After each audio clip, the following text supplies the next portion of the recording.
Hello everyone, this is Professor Kent. Today's recording is Chapter 7. Chapter 7 is Cash and Accounts Receivable. So today's topic will be cash and accounts receivable. When we think of cash and accounts receivable, they both are current assets. So we're going to talk about cash first, then we'll talk about accounts receivable. When we think of cash, current assets, they both are current assets. If you think about a cash, if the money you have it in your bank account, the bank account is a cash. The other thing we can have under cash is restricted cash. When we think of a restricted cash, what is that restricted cash? Cash is restricted only for that purpose. So when we say restricted, the money that you have in this cash is only restricted for that purpose. You can only use it for that purpose. For example, if you put aside money to in a case that you got money for the particular project, that cash can only be used for that project. Or it could be that maybe it's restricted to develop a building, develop a land, so it'll only be used for that. So that's what's called restricted for that particular purpose. Then under the current asset, under the cash, we have something called a petty cash. When we think of a petty cash, is the cash, it's also cash, but it's a petty cash. It's used for small purchases, used for small purposes, used for small items. So when I think of a small item, so you're in the office, your manager decided to buy pizza. So to pay for that pizza, they're going to take out the money from the petty cash, and then that's what it's a small item. Or buy a coffee, or maybe pay for the Canada Post or delivery charges, or some kind of shipping. Then what we have is under there, we have something called short-term investment. Short-term investments that can be converted into cash quickly. Short-term investments are 3 months or less. So that means that any short-term investment, they can be converted into a cash quickly. So that's why it's called a short-term investment. Then going into our category of my accounts receivable. When we think of an accounts, when do we have an accounts receivable? When we sell an item or a product, or a service on account. So you've seen it when you sell something, sell an item or a product or a service on account, then it will go to my accounts receivable. So you will do a debit will be my accounts receivable, credit will be my sales revenue, service revenue, or whatever we are selling. A debit will be accounts receivable, and credit will be a sale. So now, depending on the term the company has, most of the items are, if they pay within 10 days, 2% discount. If they pay within 10 days, or net is due in 30 days. These are some of the terms that the company establish when they sell products or service on account. So then these are, if the company has a policies to give, if they pay within 10 days, to give them 2% discount to those customers. That's their policy. So now when we sell something on credit, or a product on credit, we could also have something called sales return. If somebody is not satisfied, they can return it for a credit, or for, if it's already paid with a cash, then they get a cash money back. So we have something called sales return and sales discount. Those are the two items that we are going to that comes with accounts receivable. If a company was following an ASPE standard, it's a private company, they're following an ASPE standards. When somebody returns, we learned it, we will do a debit will be sales return and allowance. Returns and allowance, and credit will be my accounts receivable. So that's what, if the item were sold on credit, and this will be the entry at the time the customer returns. So it's going to be same as what was done before. In other words, sales return and allowance, it will be uh, will be there. So what happens is, in this case, when that happens, um, our accounts are, sorry, sales debit the sales return when somebody returns this. We're going into the same format, and what we're going to do is how the company will record this sales return differently if they were following an IFRS standard. So this is maybe something new that you haven't seen it, but maybe you have seen it before. So we're going to go to the next example is when a company returns, if they return it, how they're different under the IFRS and how they're different under the ASPE. So let's look at this example and we'll explain it to you what this example means. Astro Corporation estimate that approximately 5% of 1 million trade receivable outstanding will be returned, or a similar adjustment will be made to the sales price. So what happens is that we have we estimate that if our trade receivable is 1 million, so we sold something for 1 million, we estimated 5% of that will be returned. If they will be returned, well, of course it's an expected sales return. And how do we journalize it under the IFRS, and how do we journalize under the ASPE?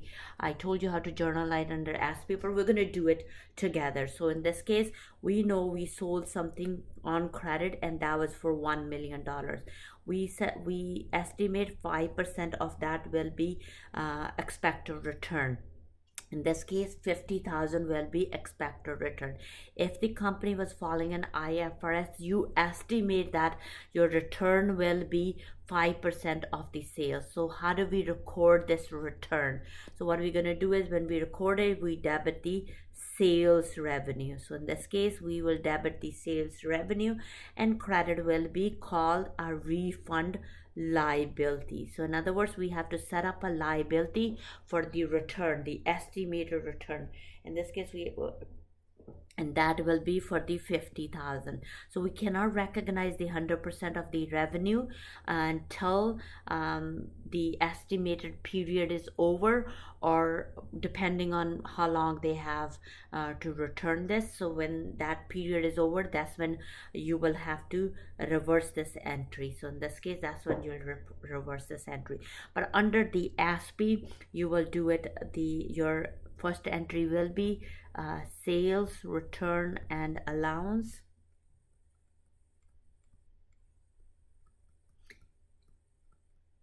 And then that will be $50,000, and credit will be allowance for sales, returns, and allowance.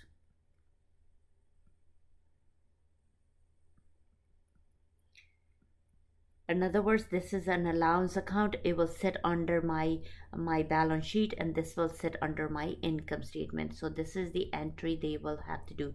So then this is that our debit will be sales return, and our credit will be allowance for sales returns and allowance. That's what we would call it. Now this is when, what we're doing is, in this case, we're learning when a customer return, they have a time, we estimate that 5% of the receivable will be returned for an allowance. So this will be the entry. So now what happens is, sometimes what we do is, when you sell something and a customer delays the payments, if the customer delays the payments, what happens is that we have to charge them,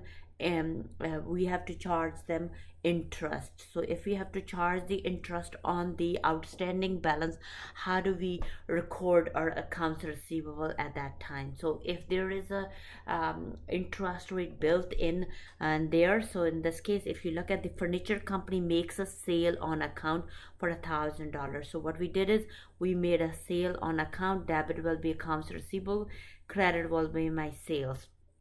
So what happens in when we sold it, in that contract, the market rate of the interest is 12%, and the term of the sales indicate 1,000 cash to be received at the end of the 4 months.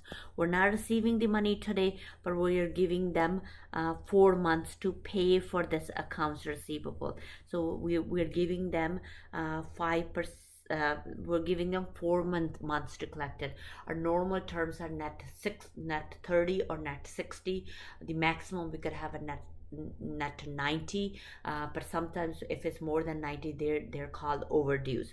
So how would you record this sale? So previously you've seen it, if you sold something for 1,000, and then you will do debit will be your $1,000, credit will be your sales revenue for $1,000. Now since we know that at the beginning of the when we sold it, if the payments are going to be delayed, in this case the payments are going to be delayed.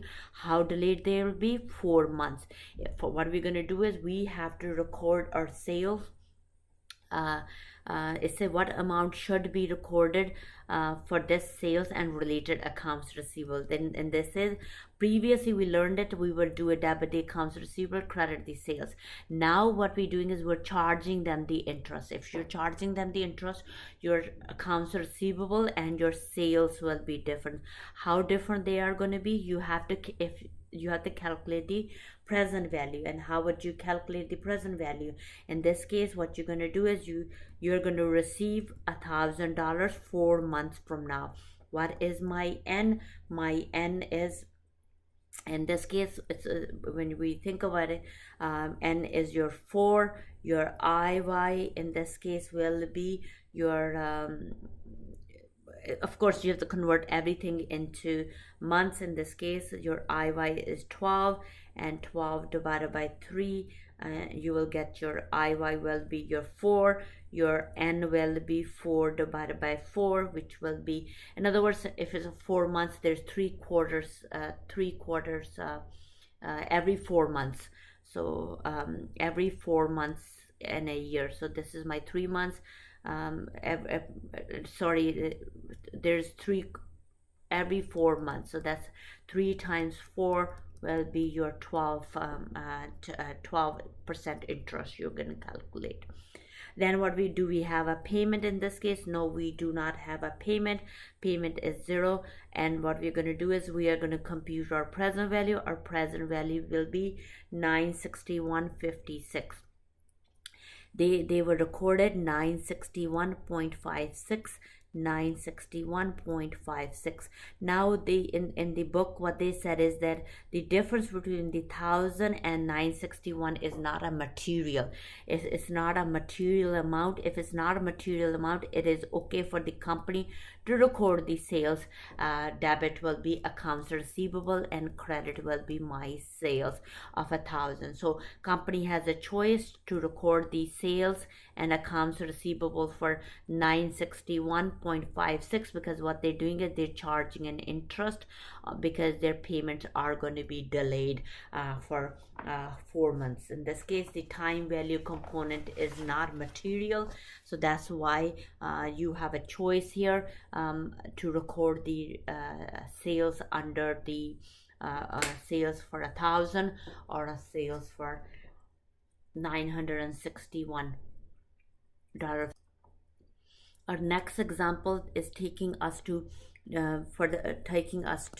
record and using an aging schedule. So when they talk about aging, means the company is using an allowance method, the customer allowance method, to record their uncollectible accounts receivable. When they say an aging, so when you sell something to customer on credit, sometimes they pay, sometimes they don't pay on time. If they don't pay on time, then that becomes outstanding. And what we do is at the end of the year, or maybe we do it maybe every time we produce our financial statement, what we do is we record any accounts receivable that will not be collectible. So what we needed to do is we need to do an adjusting entry. How do we do an adjusting entry? If the account is if the company is following an aging method, which is an allowance method to record their uncollectible. Assume that Wilson and Company has prepared the following aging accounts receivable. The company's collection history suggests that there's a probability of collection for accounts receivable 96%, 96% of the balance under. So this is how long this accounts these customers hasn't paid us that. So this is how long they haven't paid us. So in this case, this one is your 96%. The under the 61 days, under the 61 days, and 85% is uncollectible is here, 80% is here, and 75% will be here. So there's a probability that we know that there's a probability. So probability of collection for this accounts receivable is 96%. So if it's a 96%, we know that the other 4% is not collectible. The probability of collecting is 85%. The other 15% will not be collectible. So in other words, this is my 100%. Out of that, the probability of collecting that is 96%, and the 4% will not be collectible. If the probability of collecting out of the 100 is 85, the other 15 will not be collectible. In this case, 20% here and 25% here. So we know the balances that will not be collected. So what we needed to do is we needed to estimate what will be the uncollectible amount. All we're doing is we're just finding out what is the uncollectible amount. So in this case, I will take the balance that is outstanding under the 61 days. I multiply by 4% in order to calculate my uncollectible amount. Then I go to my next one, which is 61 to 90 days. We have 18,000 multiplied by the 15%, so that will give me 2,700. Then we go to the next one, which is 91 to 120. The collectible is 14,000, and we know 20% is uncollectible, and that will give me 2,800. When we go to the next one, we know that it is over the 120 days. We know that the balance and the customers in there, the balance of the customer that will be collectible is 75%, uncollectible is 25%. That is your 13,750. So all together we know our uncollectible amount is 33,750. So that's saying prepare an analysis of estimate uncollectible amount. So my uncollectible amount at the end of December 31st will be 37,000, uncollectible 37,650. So that's what it will be, 37. So in this case, what they're saying is if the company was I don't know if the allowance, in this case it says allowance method, if the allowance method was used, what will be my adjusting entry, and show how should this look like on your financial statement. So that's what our part A is. So in this case, is this a Wilson company? Yes, it is a Wilson company.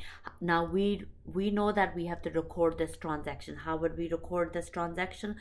We will call it loss on impairment, and then we will call it allowance for expected credit losses. That means we sold something on credit and we have an allowance. So now it's not called a bad debt expense anymore. It is called loss on impairment. The amount will be 37,650. The amount will be 37,650. They told us how this should be presented on our financial statement. Under the financial statement, we're going to have a heading called current assets, and we will have an accounts receivable. When you have an accounts receivable, the balance in my accounts receivable, if you look at it on December 31st, was 547,000. And what we have is, we have something called, you have to do less, and it is allowance for expected credit losses.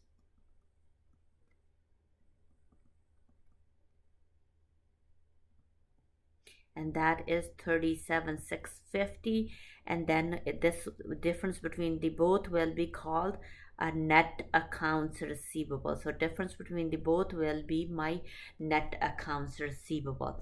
I did not bring a calculator, so I'm sure you could figure out. So that will be, this will be the entry you will do it, and this will be the entry if you did this entry, and that will be your how your current asset will look like. Now they want you to change it. So saying assume that the allowance account already had a credit balance. If we're using an allowance method and the allowance account, so this account already had a balance. The balance was a credit balance of 18,800. How your journal entry will be different. In this case, the balance, when you did part A, there was no balance. In this case, there was a credit balance. What we need is, we need 37,650 in this account. Our adjusting entry will be different. So how will be different? So the difference between those two will be my adjusting entry. In this case, my adjusting entry will be for 18,850. So this will be the adjusting entry you will do if there was a balance in my allowance. How would you do an entry? The entry debit account and credit account will be same. The only thing difference will be the amount of the entry will be different. In this case, it will be called loss on impairment, and then the credit will be your allowance for expected return, expected credit losses, and that will be for 18,850. So it, when you're using an allowance method, it matters what balance we have in this account. So now in this case, it is a credit balance. You could also have a debit balance, so then your entry will be different. So but this number does not change, because what you're going to do is that's your allowance method. So now we're going to go to, there's two methods of recording the uncollectible. The first approach was that the allowance method. The second approach is your percentage of sales approach. If you've seen it before, it used to be called income statement approach. So if you take percentage of sales, we say that will be uncollectible. That's an income statement approach, or percentage of sale approach, or we used to also call it direct write-off, or direct write-off method. Yes, that's what we used to call it. So now, so assume that every month Dock Corporation estimate from an experience about 22% of the net credit sale will be uncollectible. They follow an IFRS, and what they want to do is they want you to do a journal entry. How would you do a journal entry if it's a 2% of the credit sales? If it's a 2% of the sales, and then we don't care what's in our allowance account, we don't care. All we do is take what the credit sales are, we multiply by the 2%, and that will be my uncollectible. And what you're going to do is you're going to just do the entry for that. Debit entry will be loss on impairment, and that will be for my $8,000. Credit will be your allowance for expected credit losses.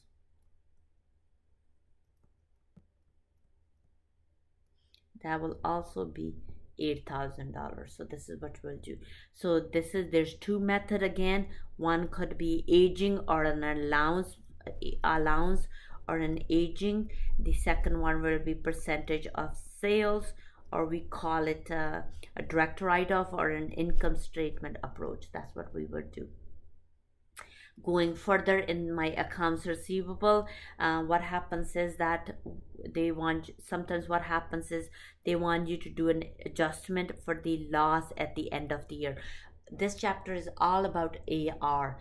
So in this case, it's all about AR. At the end of the year end, assume the management prepares an analysis of receivable and estimate that 29,900 will not be collectible.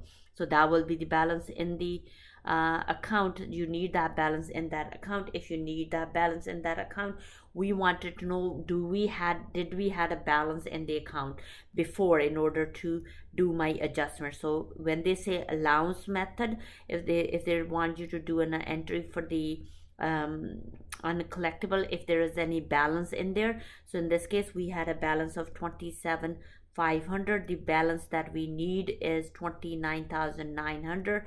Your adjustment will be for the difference between the both, which will be $2,400. So your debit will be loss on impairment,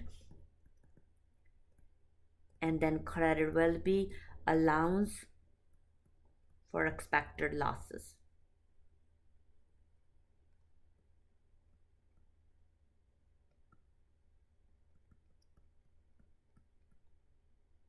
So anytime they ask you to do an adjusting entry or an year-end entry at the end, you need to know what method they're using, and from there you have to do an entry from there. So in other words, if they told you that the allowance account has that much balance already, so then your adjusting entry at the end will be different. So it matters for what balance do we have, or what number do we have. Do we have a credit balance in this account or a debit balance in this account? So that's what we're do. This is similar to what we did before. In this case they just wanted to show you in another way. So next, from the accounts receivable is we are going to our notes receivable. So notes receivable is a written agreement with the two companies. Sometimes what happens is the customer doesn't have the money to pay, so what they want to do is, instead of giving us a cash, they wanted to give us a note. So that's what is the next one. We sold something on credit. We had a debit accounts receivable, and credit was our sales. So this customer doesn't have the money, but they said that we can pay you, but we'll give you in a form of notes receivable. Notes receivable is a written agreement between the two companies. So how do we record, how do we adjust if we have a customer that given us a note instead of a cash? How do we journalize that? And there's I'm going to go further. I think it does have it yes, it is have it here, so I'll explain it that. So how do we do an accounting for a notes receivable on March 14? So something happened on March 14. What happened? Prime Corporation agreed to allow its customer GNU Limited substitute a 6 month note for an account. So we had an accounts receivable. They owe us $1,000. They're unable to pay the due whatever they owed on March 14th. So what they decided is, they said, instead what we'll do is we'll give you a notes receivable. So if they're giving you a notes receivable, you put a debit will be your notes receivable and credit will be my accounts receivable, and it was $1,000. So they owed us $1,000, so they are giving us money in a form of a note. If they're giving us a form of a note, debit will be notes receivable and credit will be accounts receivable. So in other words, March 14, if 6 months are gone by, after the 6 months we're going to receive money. So we're going to take this note to the bank, and then what the bank is going to do is going to give us money. So how much money the bank is going to give it to us? In this case, what we have is we have a notes receivable, and that will be taken out of our books because now we're collecting on that note. And then what we're going to do is they owed us $1,000 plus we are going to get some interest from them. How much interest we're going to get it? The interest rate is 6% and it is for 6 months. So 6 divided by 12. So what we're going to do is we're going to receive from them 1,030. And what we received an interest income. So they didn't pay us on time. So what they did is they are going to pay us we're going to collect the money later on. For the time they delayed the payments, we got interest. So that's what we credit will be my interest income. So that's will be interest income. So this will be something called an interest bearing note. So if they give you, if the rate is visible, then we call it's an interest bearing note. So there's two type of note. One is interest bearing note, the other one is called a non-interest bearing note, or we call, or we say it as zero interest bearing note. So those are the two that we have. Those are the two type of accounts that we have, two type of notes receivable we have. So we just did an example of interest bearing note. Now we're going to do an example of note, non-interest bearing note. So in other words, when there's a non-interest bearing note, how do we journalize it, and how they are, how do we journalize it, and what happens in this case? Assume that the president of Azar Limited borrowed money from the company on February 2023 and signed a note for 5,000 repayable in 9 months. Assume the interest rate is 5% appropriate for this type of loan. Instead of borrowing 5,000 and repaying 8%, the interest added at the maturity date, the president received only 4,717. So what happens in this case if that happens? So what did the how should Azar account for the difference between the 4,717 and the repaid amount 5,000? So in other words, when we think of it, this is the present value, this is the face value of our note. So we're going to receive 5,000 and at the end, and what we are going to do is we're giving somebody $4,000. So debit will be notes receivable and credit will be my cash. Of course, it's a non-interest bearing note, but there is interest built in that. How is it built in that? When at the end of the 9 months, so 9 months are gone by, so what we're going to do is we're going to receive from them. How much are we receiving? We're receiving 5,000 from them, but we're not doing any entry in between. We're going to get money at the end. How much did we receive? $5,000. So difference between the both is an interest. So if somebody says that I'm giving you an interest-free loan, there's no interest-free loan. The difference between the present value and the face value or your notes receivable is your interest that they're going to earn. So credit will be my notes receivable of 4,717, and what we have is we still have to record an interest income that we earn at the end of the 9 months period. So there's two type of note. One is an interest bearing note, the other one is called a non-interest bearing note. So that's the difference between the both, is interest bearing and non-interest bearing note. Going further, what happens is we could have a note. We could issue the note at we could issue the note at a discount or a premium. That's what you learn. We could issue anything when we think of it. And this is a similar example to what we did here.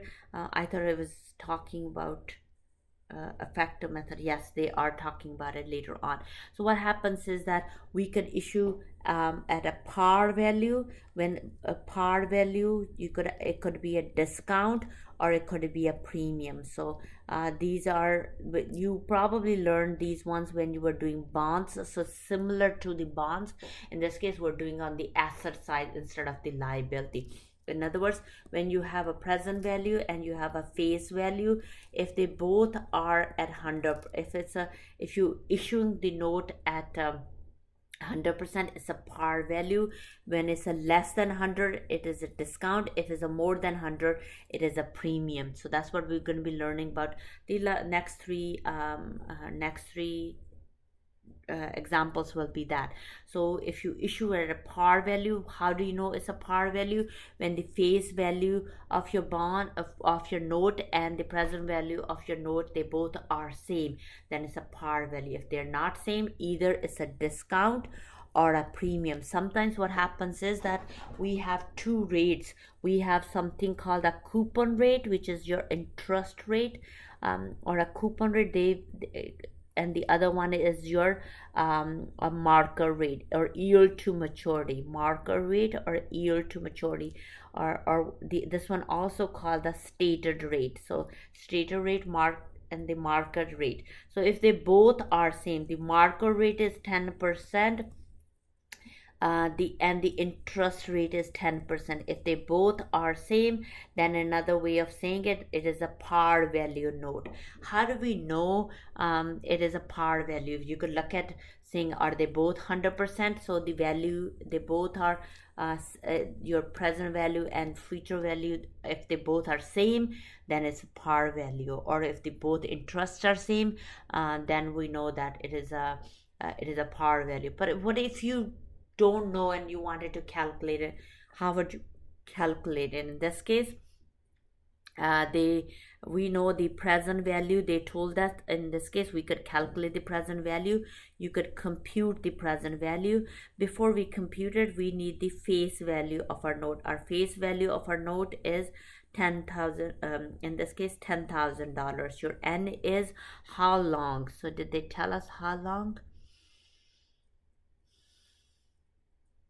In this case, N is 3. It says assume that Bangalore corporation lends. So what we're doing is we're giving money today. We want to know how much money we should give them. We're going to receive $10,000 in 3 years from now, and they are going to give us interest. How much interest they're going to do? You always take the face value of your note times your interest rate, your coupon rate, and your stated rate. In this case, it's 10%, so that's the money we're going to receive from them. We're going to receive 10,000 at the end of the 3 years, and we're going to get equal payments of 1,000, and we're going to receive 3 payments. Your IY is your, in this case, your marker rate. So I'm just putting it in here, don't get confused. Your marker rate is also 10. And what are we doing? We're computing a present value. When you do that, you will get a negative number, which is your $10,000. Means we gave out 10,000 today, we're going to receive 10,000 3 years from now. What did we earn in between? We earned 3 payments of 1,000 each. How do we journal entry? Calculate the present value of the note and prepare the journal entry. So that's how you calculate the present value. Our first entry will be debit will be my notes receivable, credit will be cash, and that the present value that we just calculated. That will be for the thing. And then what we have to do is we needed to record the interest. So the first year going by, you're going to receive cash and interest income. So that's what you're going to do, interest income for $1,000. So you will do it year 1, that will be the entry. Year 2, you will have the same entry. Year 3, you will have the same entry and for the interest. And then when the end of the in this year, you're going to receive money, you're going to debit the cash, credit will be my notes receivable for $10,000. So that's what you do.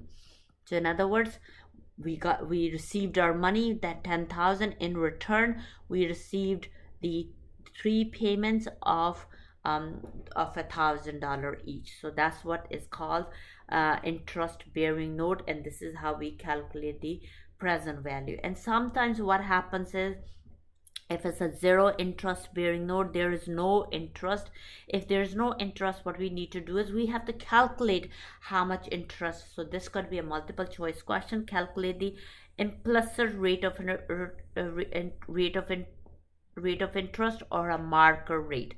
So that's what they want you to calculate. In other words, they want you to calculate what is the marker rate. In this case, Jeremiah company receives 3 years 10,000 0 interest bearing note. The present value of the note present value is known to be 7721.80.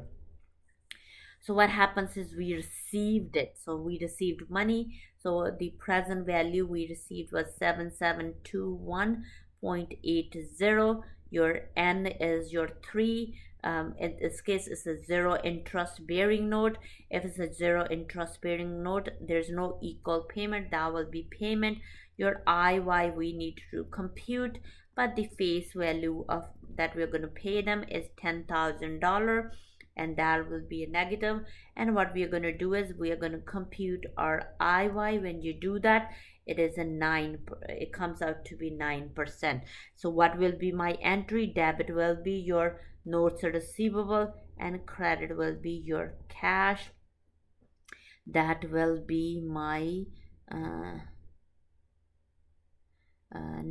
7721.80. So in this case, there's a present value and there's a face value. The present value of the note was 7,721.80, and the face value of the note is $10,000. Sorry, the present value is 7721.80, and the face value of the note is your $10,000.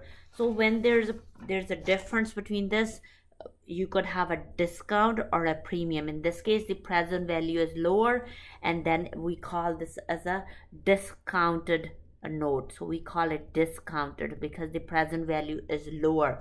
If the present value, I'm just going to put it as, if present value is lower, it is a discounted note.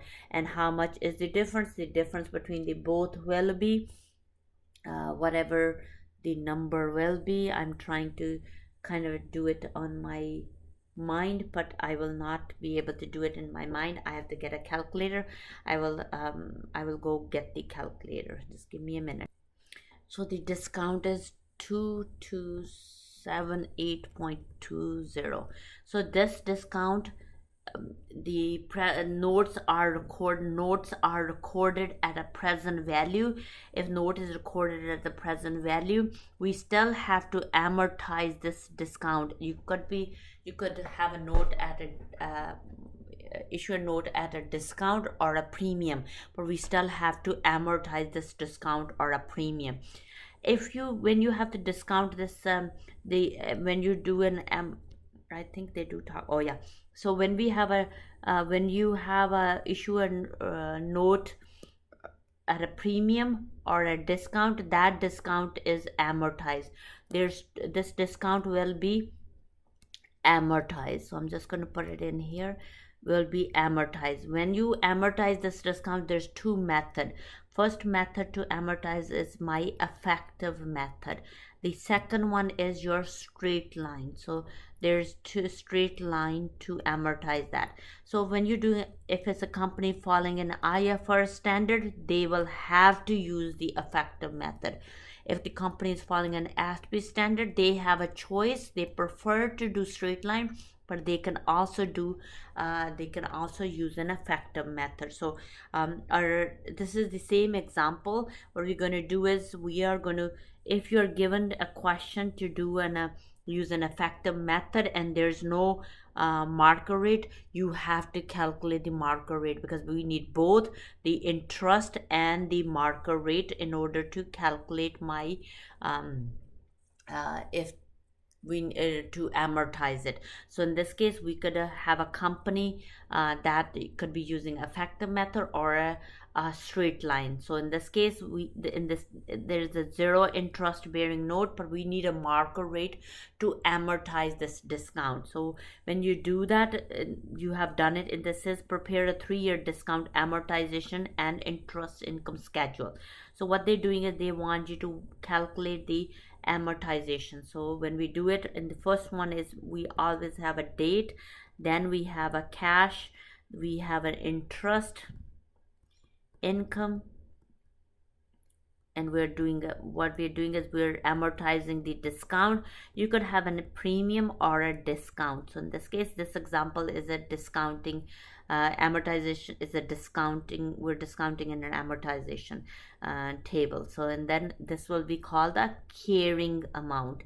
So the carrying amount. So we started off with 7721.80. at the end of the 3 years. So I'm just going to do that. 3, 1, 2 and 3. So at the end of the 3 years, this value will be my $10,000. So we have to come up to the 10,000. So if the part here I wanted to point out to, if it's a discount, you will be adding the discount. If it's a discount, you will add it to come to 10,000. If it's a premium, we will be starting with a bigger number, and the premium you will be taking it away from the carrying amount. In this case, it's a zero interest bearing note, so our cash will be zero. My interest income will be calculating using the effective interest rate. It will be using effective interest rate. My first number will be whatever is the carrying amount, 7721.80 times your marker rate. Marker rate is we just calculated, or in other words, implicit rate we just calculated, and I showed you how to calculate it, and that will be my 694.96. So in this case, my discount that I am amortizing is 694. If it's a discount, you will be adding the number to the carrying value, and that will be your 8416.6. When you go to your second year, you calculate the interest income on the carrying amount times your 9%, and the value will be 757.51. and then what we're going to do is here the 7.7.51, and you're going to add it to bring your carrying value up, because we needed to reach to $10,000. So that's, and then my third year's 9174.27 times your 9%, and the value will be 825.73. 825.73. So if I add these two numbers together, you could be out by a couple cents. That could be rounding. So if you were to do a table, this is how you will do it, and this is a discounted table. You could technically have an premium table.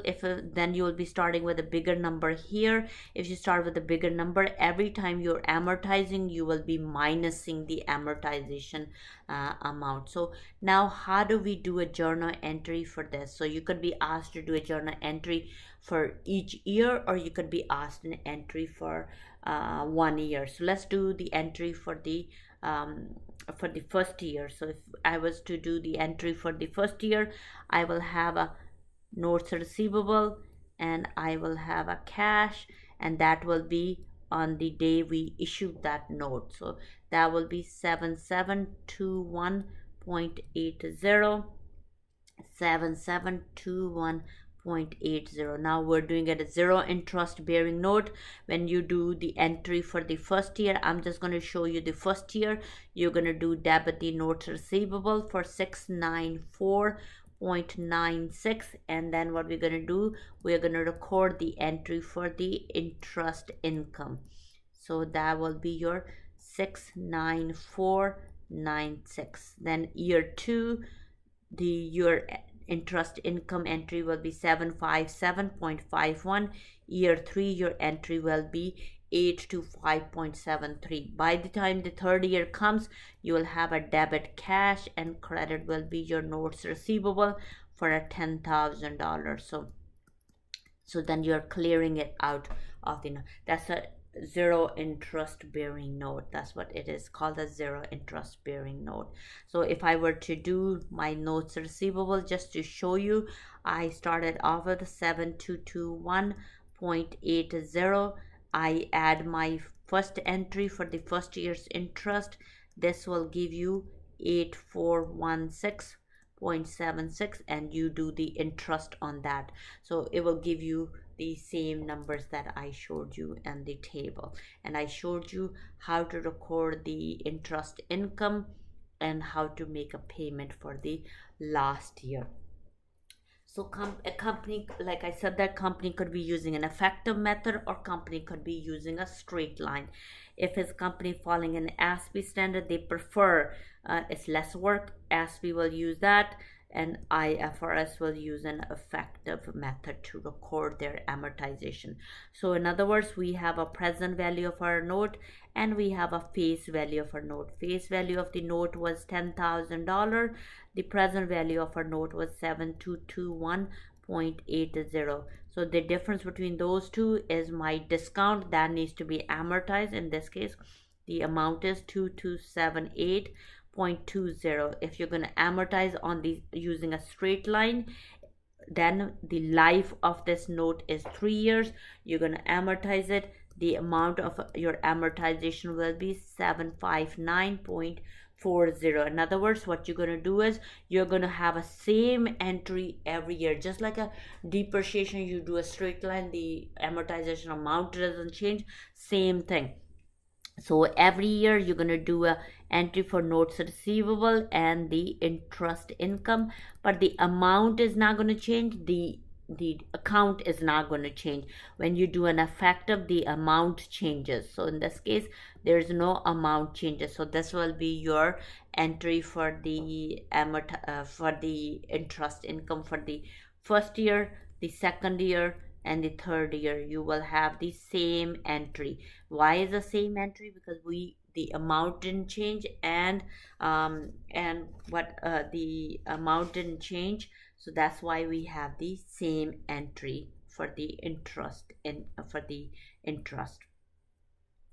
So what happens is sometimes what we have is you could have an interest bearing note or a non-interest bearing note. They can both be issued at a discount and a premium. The only difference in the table will be if it's an interest bearing, then you have a cash value because there's an interest built in. So that will take us to our next example. It's an interest bearing note, but it's a discounted, and the company is using an effective method to record the journal entry. So they're using an effective method. If they're using an effective method, you have to calculate the present value. So assume that Morgan Corporation makes a loan to Murray and receive in exchange for 10,000 3-year note bearing interest is 10%. So that's the interest payment. In this case, the interest payment will be your payment amount. In other words, the payment will be, if the face value of the note is 10,000, the interest stated rate or the interest rate is 10%. So we're going to receive $1,000 per year. We also going to receive 10,000 at the end. That will be your number. N will be 3 years. Your IY, in this case, it is a marker rate. So the marker rate is 12%. You're going to compute your present value, and that when you compute your present value, that number will be 9520.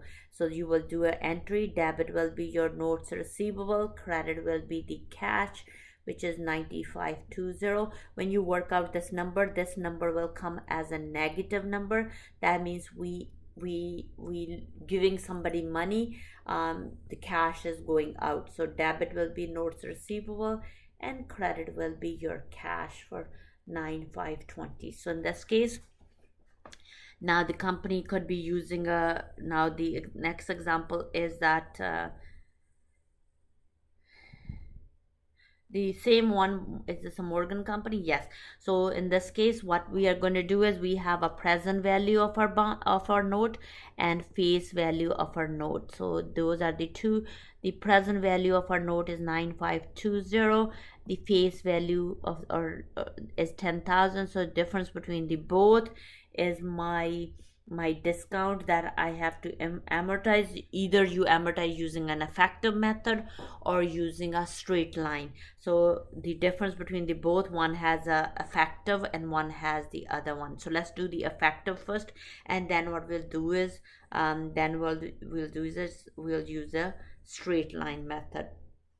So they don't even tell us the numbers. We could kind of calculate the numbers. So let's calculate the numbers. I'm only going to show you the first year, and the second year is exactly going to be the same. In this case, the cash payment, we started off with the carrying amount, which we started off with the 9520, and that's my interest, and this is my discount, and you're amortizing it, but we're using an effective method to amortize our discount. And what we're going to do is our cash payment does not change, so you're going to receive 3 payments of $1,000. Is for 3 years. When you calculate your first year's income, again you're going to take the carrying value of your note, multiply by the marker rate. Our marker rate is 12%, and that gives you 1142. I'm going to do it on my calculator.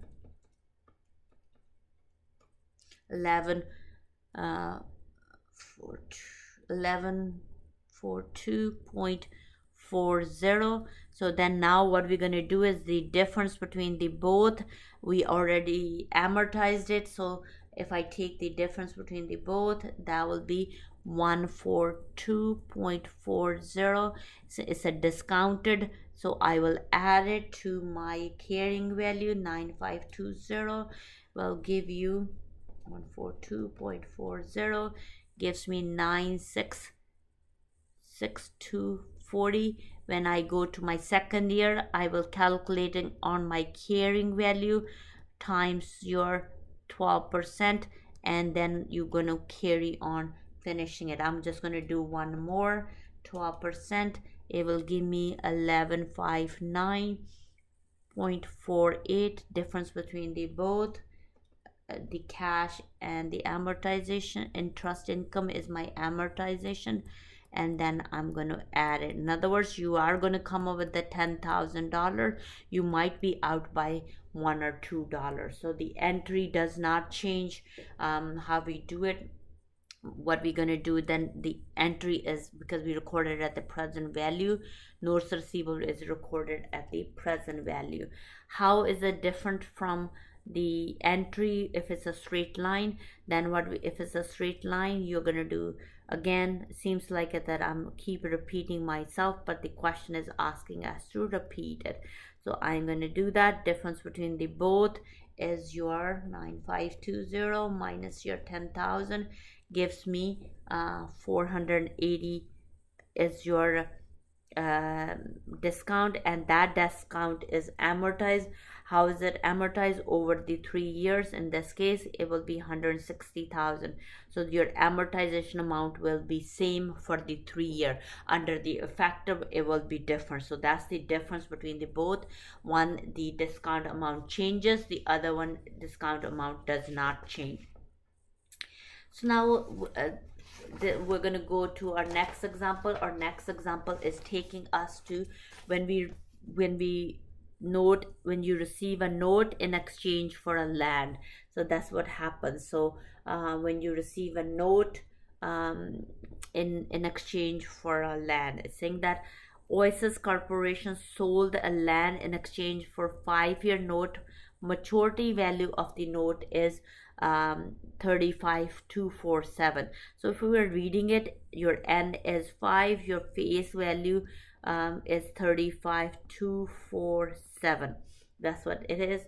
Then it's saying, let's look at it. If they say no stated interest rate, then your payment is going to be equal to 0. The property originally cost Oasis 14,000. So the cost of the land that is sitting in our books are 14,000. You are hired as a controller for Oasis, and you're interested in assessing 3 different relating scenarios. So there's part A, B, and C. So that's what we're doing. Let's do part A first. They're saying assume the former controller told you that the marker rate on the interest is known. If the marker rate of the interest is known, then what we're going to do is we have to calculate the present value of the note, and we will record our note according to the present value. So in this case, IY is 12%, and what we're going to do is we're going to compute our present value, and that will be $20,000. You will record debit notes receivable of $20,000. Credit will be the land. In this case, the value of your land will be 14,000, and then we have a gain on a disposal. So you could have a gain or a loss on a disposal. In this case, it's a gain on a disposal. How much is that?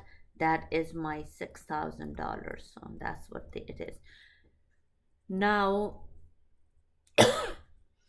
we're going to go to the net part B, saying assume the marker rate of the interest rate is unknown. So there's no marker rate. So this isn't given to us. If it is not given to us, what are we going to do for this one? They said, but the land has an appraised value, recently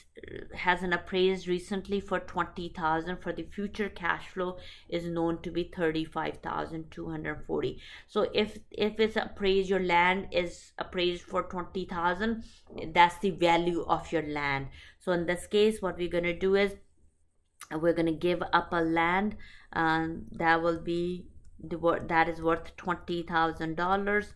Your face value, I'm going to do part B here,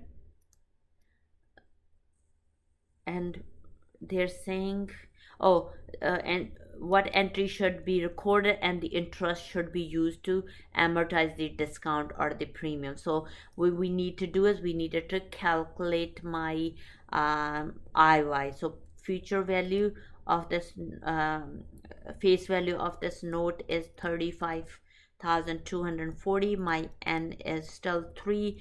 Your IY we are going to compute, and we have a payment, and that payment is 0, because they said that the marker interest rate is unknown. If the marker interest rate is unknown, then we don't know how much interest rate we're going to get. What we're going to do is we're going to compute the IY. When you compute your IY, which is your 12%, so that's what you're going to do is compute your IY. So this is how we calculate the interest rate.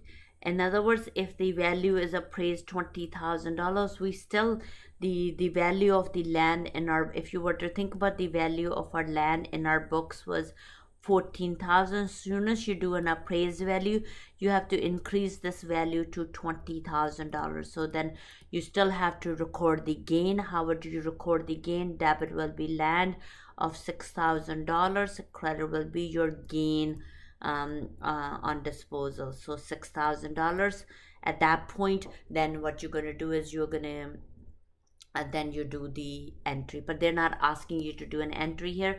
They want you to calculate your calculate what is the interest rate is going to be at the time you are selling this land. So now number C, they're saying what is this was for B. Number C, what they're saying is well, let's see what they're saying, and we could read the question, see what the question is saying. So the question said that assume neither the marker rate nor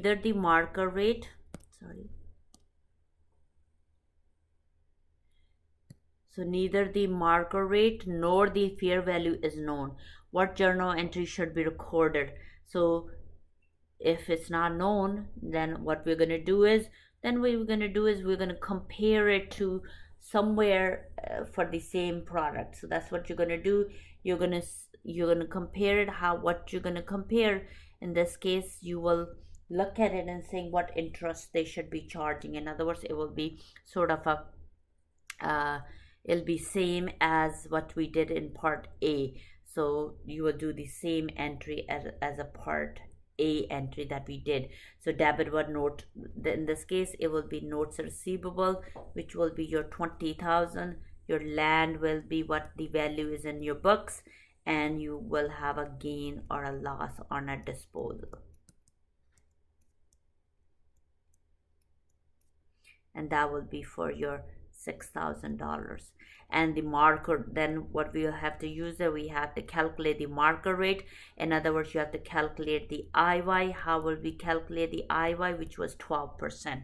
And I showed you how to calculate the IY in exam, and when we did part A. So C is part similar to part A by using the implicit rate. Now the next example is what happens is, what we do is non-interest bearing loan to the officers. Who are the officers? Officers are the people that work in the company, CEO of the company, the president of the company, the managers of the company. What we do is we give them advances. If we give them advances, what happens? Generous company advances $20,000 to an officer for the company, charges no interest or on this advance, and makes a repayable in 4 years. Assuming the marker rate is 6%, the fair value of the notes receivable will be $15,848. They don't have to tell you that. They don't have to tell you this. So what we're doing is we're lending them money. So what we want to get, we wanted to receive 20,000 from them in 4 years from now. So N is your 4, your marker rate is your 6%. They're not receiving any payment, so payment is 0. Compute your IY, and what that will be, 15,842. So that will be the 15,842. So the difference between the both is 4158. So that's what the difference is.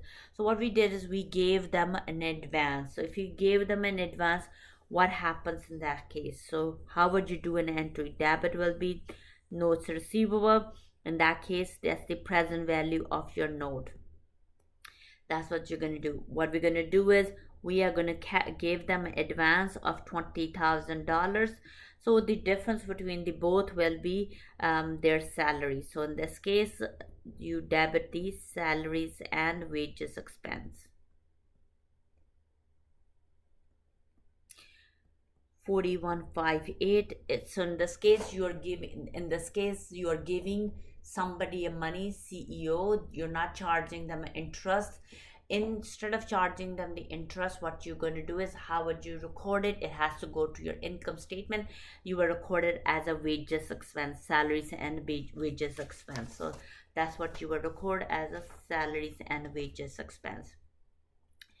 Going further, now this is, you could issue a note with recourse or without recourse. So this is the word here is, in this case, it's a without recourse. We're going to do both, one with the recourse, one without the recourse. There is a difference between the both. When you think of a without recourse, the purchaser assumes the risk. So the title is transferred and the control is transferred when it's a without recourse. Whoever taking over the purchases assumes the risk. So Chris, we have to do an entry under the both. So let's do that. Chris Textile. So we have two companies. One is the Crest Textile, the other one is Commercial.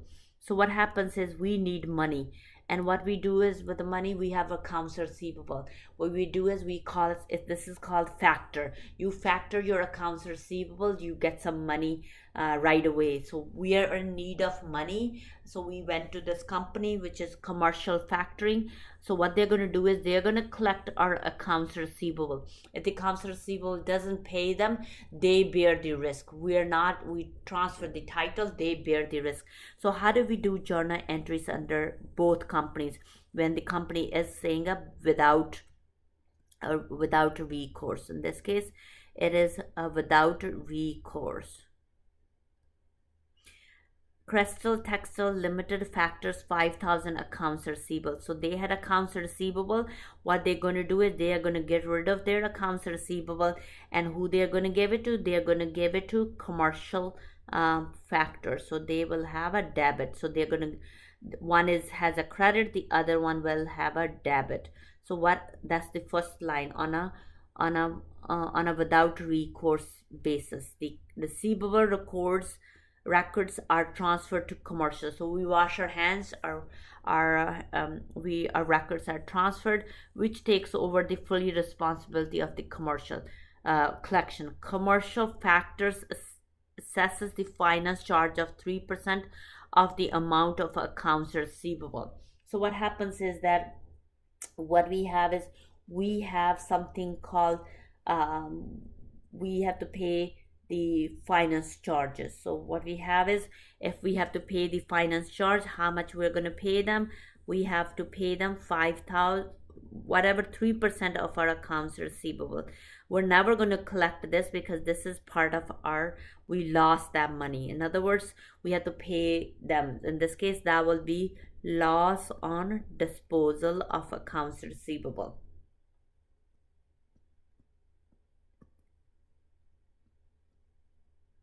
And that is your 15,000. If then they will record this, in this case loss is treated an expense, and the commercial factor, they will record that as a finance revenue. So one company's revenue, the other company finance revenue, and the other companies will be expense. So in this case they are, it's going to be for 15,000. Going further, and withhold an initial amount equal to 5%. So what they're going to do is they're going to, the initial, they're going to hold it till all the customer pays. So in this case what we're going to do is, here we're going to do, we can say due from factor. How much that is? 5%. 5% of 500,000 is your $25,000. So it's called the due from factor, and here you're going to say due to Crest. So commercial owes Crest money after initial amount equal to 5% of the accounts receivable for returns. So they are going to, even though they take the risk, but they're putting in 5%, and that will be your $25,000. Now what we're going to do is we are going to receive something. What are we receiving? Since we're factoring our accounts receivable, we're going to debit our cash, and that will be your $460,000. So if that's, they're receiving 460,000, they will be paying 460,000. What did they get? Commercial factor got in return? They got like a finance revenue. They received some money as a finance. That's what their business is, to record the they're in the business to collect from other people, like they are collection agency, in other words. Now my next one is with recourse. So IFRS and ASPE will be same, so it doesn't matter if it's an IFR or an ASPE, they will be exactly the same entries. Let's go to our next one, and the next one is with the recourse. So I'm gonna, it's the same transaction when one is with recourse and one without recourse. So I'm just gonna put it in with recourse. So when recourse, with the recourse, we guarantee our customers are good, they will pay them. If we guarantee them, that means we have to stand behind our products. How do we do that? Stand behind our customers, and we have to say that we're giving them good customers. So in this case we have a Crest company, and then we have a commercial factor.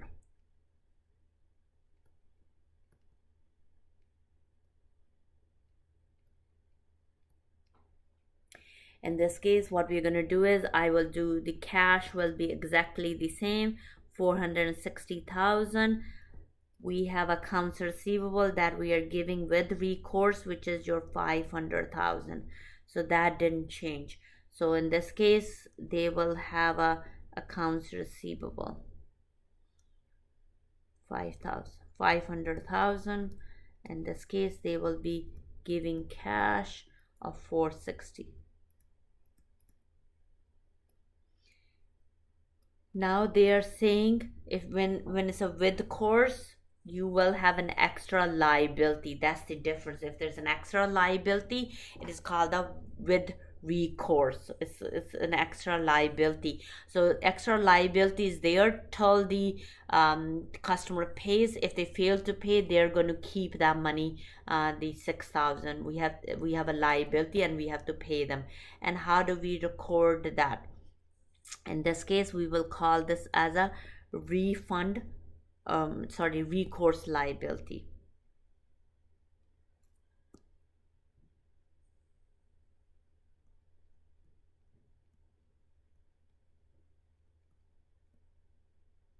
And that will be for the $6,000. So this entry will be done only if you're standing behind your customers saying that they will pay. If they don't pay, we owe them extra money. In this case, the fair value of the obligation is $6,000. So not everything else is same. So due to factor is same. Due to factor will be 25,000, which is your 5%. We also have a loss, which is 3%, loss on disposal of receivable.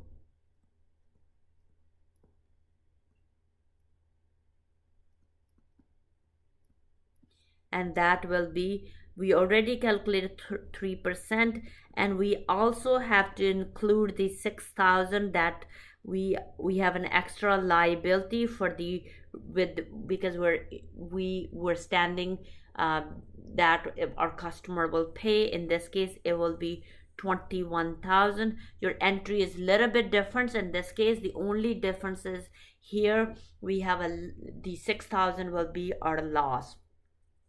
The entry will be exactly the same. In this case, it is due to Crest, and that is $25,000. Then we have 15,000 is their finance revenue that they're charging us.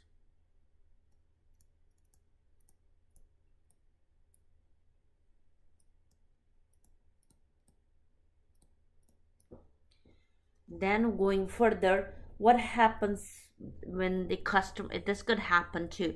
Now what happens is, now we have, if all the customers paid at that point, what we're going to do is we have to record that as a revenue. So in this case, you will debit the recourse liability of $6,000 and you will record as a revenue of $6,000. So that's what you would do.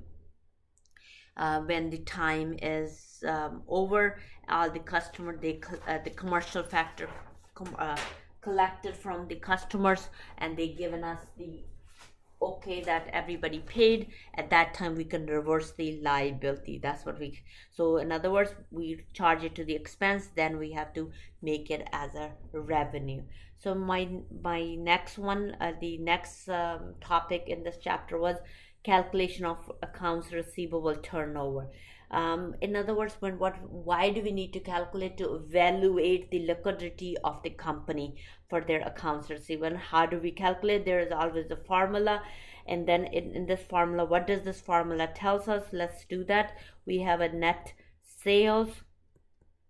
The company could have a net sales, or the company could have a net revenue divided by your average accounts receivable, or if in this case we could have a trade accounts receivable, and we have an average trade receivable. So we want to know how long our customers are taking to pay our credit. So how long they're taking to pay it.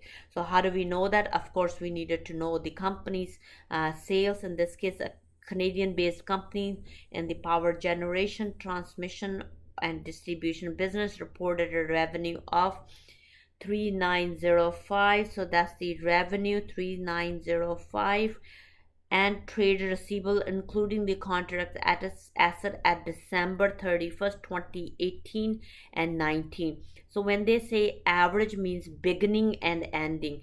Ending of 18 is the beginning of 19. So 608 is my beginning accounts receivable, notes receivable, and my ending is 508 trade receivable. when they say average, you divide it by 2. In this case, what we have to do is, you will get a number. In this case, if this number is times, but we needed this number in the days. How do we convert it into days? In a year there has 365 days, divided by 7, so equal to 521, 52.1 days. To it takes our customer 52.1 days to pay us whatever they bought from us on credit. So in other words, it's taking our customers less than 60 days, for more than 30 days to pay us back. So this was the chapter on accounts receivable. This whole chapter is in accounts receivable. You have seen this chapter before because you have done it in your other accounting courses. Thank you so much for listening to me. If you have any questions, reply to send a message in the YouTube and let me know, or tell me in the class if there's something you need more explanation. Thank you so much for listening to me. Take care, everyone. Thank you. Bye.